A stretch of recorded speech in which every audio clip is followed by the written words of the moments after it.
ครับต้องจากหมู่15นะครับต่อไปการเชื่อมยักษ์นางประงอนภูมุกดนางปนอปัชิมา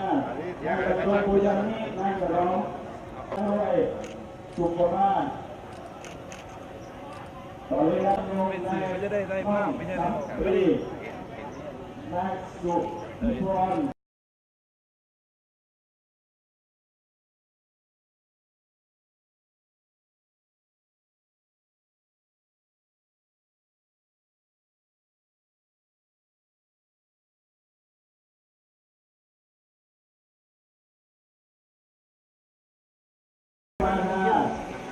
นายพิจิตรภูเสียไปนายสมชายภูด้านทางนายเสมอนายตะลิงภูปาทานายพิจิตรภูเสียไปนายสมชายภูด้านทางนายเสมอภูเสียศรีนายอุทัยชัยนิพนธ์ไปรอที่บ้านแล้วไม่เป็นไรเดี๋ยวขอขอบคุณไปยังเจ้าหน้าที่ตำรวจนะครับสพนางกรุง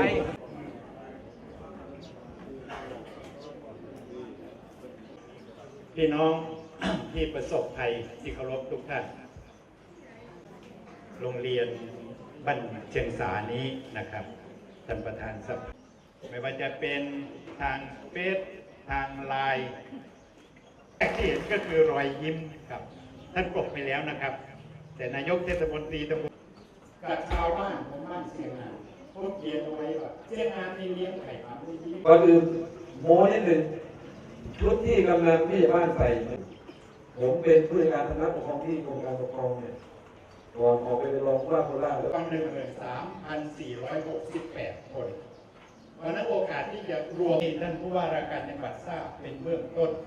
เล็กน้อยเลยครับเดินเข้าเลยครับเดินเข้าเลยครับแล้วก็แปดรอเลยนะครับนางชุลพรฤทธิธรรม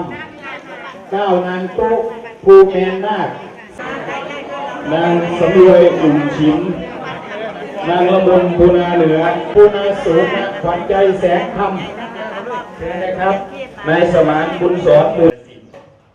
แต่ที่มาโดยเร็วเพราะมีภัยมันมาก